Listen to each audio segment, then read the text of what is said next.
I am shattered. What's a garlic boat? I have an old wooden canoe with a big hole in it that will never set sail again. So I'm going to fill it with my garlic bulbs for this season's growing, and it's going to be a new raised bed.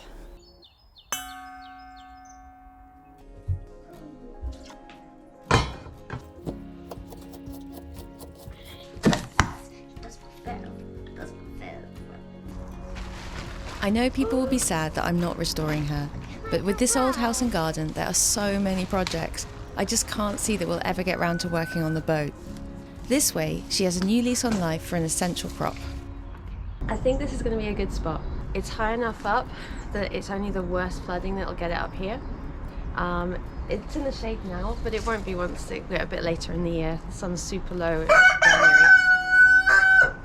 We have my neighbours, the chickens.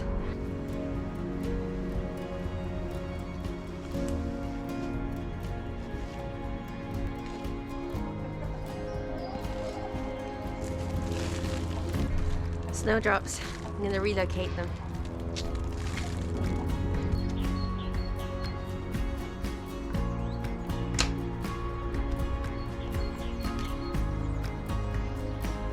Maybe a pig bone. I'll give it a clean up. I think it's quite a young animal because the epiphyses are not fused. 20 years ago, I thought I knew a little bit about bioarchaeology.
Yesterday I filled the bottom of the boat with lots of sticks and branches from around the garden.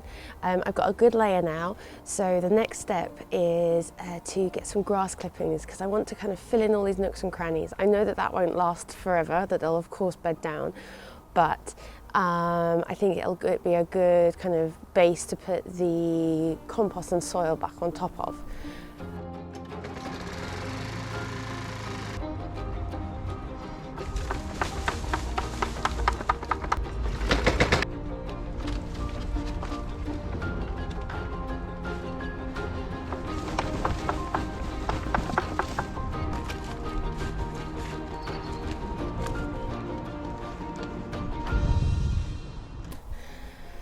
Right, so the level in the boat is higher than I want it to be eventually, but I'm just so conscious that the grass is going to like rot and pack down and compress when I put all the compost and soil.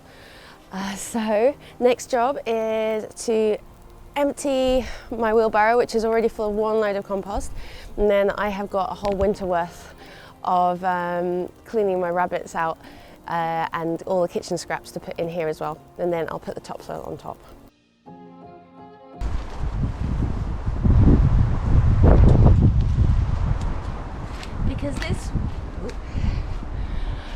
Because this particular load of compost is quite sticky compared to the other stuff, as in it has little sticks in it, I'm going to put that in first, then the topsoil, then the compost. Because my thinking is that the worms and everything will pull the compost down into the soil, so it's better to have it on top. Right.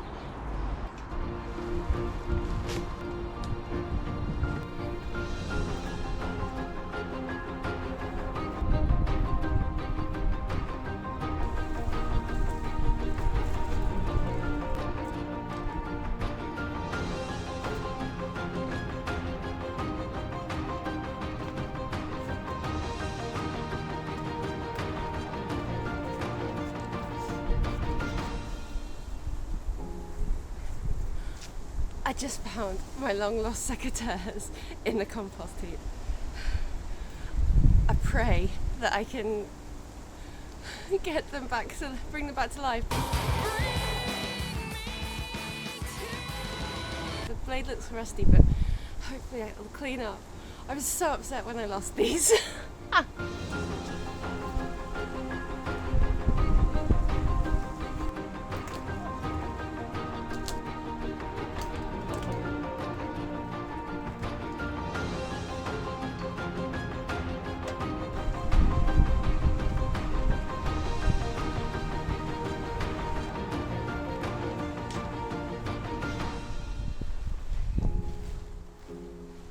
Next stage is to get all my garlic out, but I think I've run out of time today, so it's probably good to just let this bed down for a few days and I'll come back and plant the garlic, which is stuff I grew last year, and we had a really good crop, so I'm excited to get that in the ground, even though it is far too late. Last time I planted it at the start of November, and now it's January.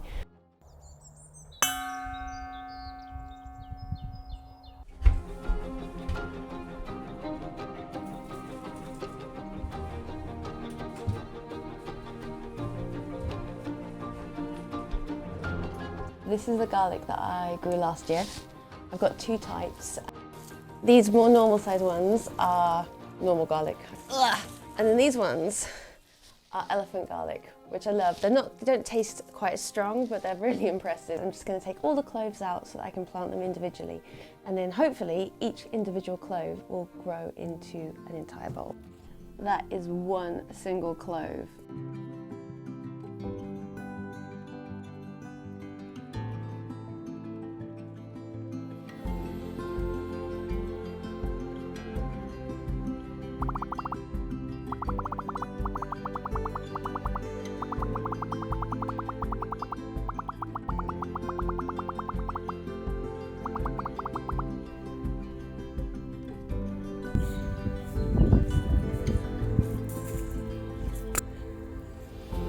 Planting day is absolutely miserable and freezing cold. Can't even see the chickens.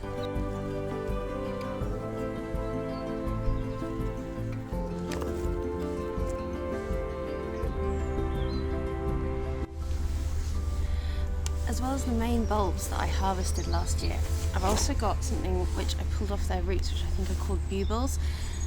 Probably saying that wrong.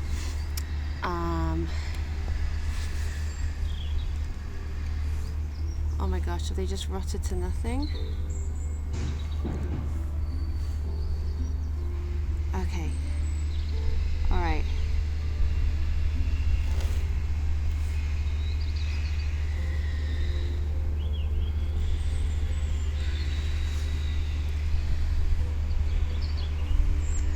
So one of them grew, but I think a lot of them have rotted in the pot. Okay, this pot looks a bit more promising because there's some roots. Okay, there's 3. But there were so many.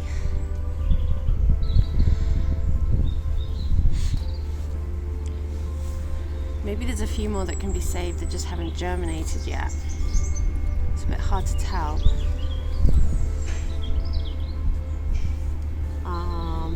But anyway, these ones would not be harvested this year. I would just put them in here and then let them grow for 2 years, and after that I should have garlic bulbs.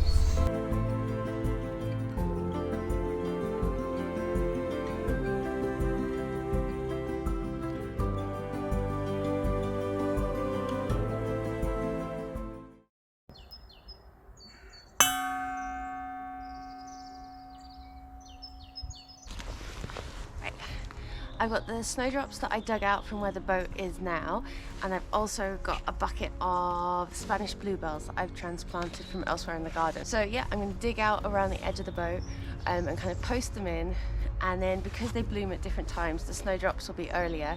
It'll be a succession of different blooms. So yeah, that's today's task. Also, I'm in my waders. You probably can't see completely, very sexy. But the river is in flood at the moment because we've had a couple of nights of rain. I'll probably put some footage in of that. and so I had to go down and rescue my wildlife camera.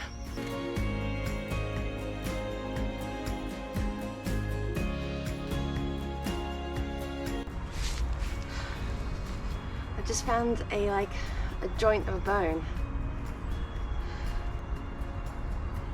Figure out what that one is too.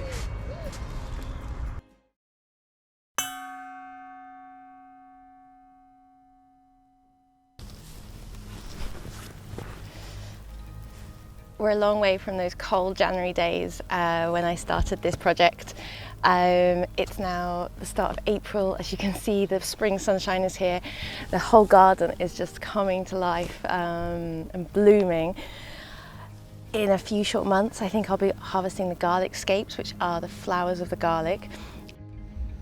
The theory behind taking them off the plant is that the energy that the plant would have put into flowering then goes into the bulb, so hopefully you get bigger bulbs. Then come kind of July, August, once the green has kind of died back, it loses its rigidity and loses its colour, that's when you harvest the main crop.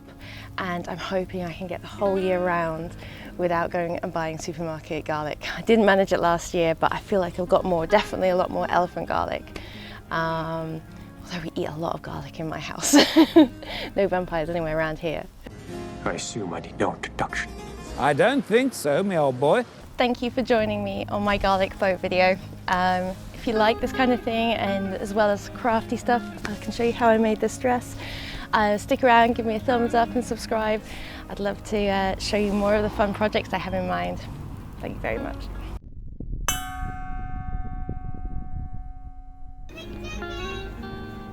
You should be walking backwards. My giant bulbs.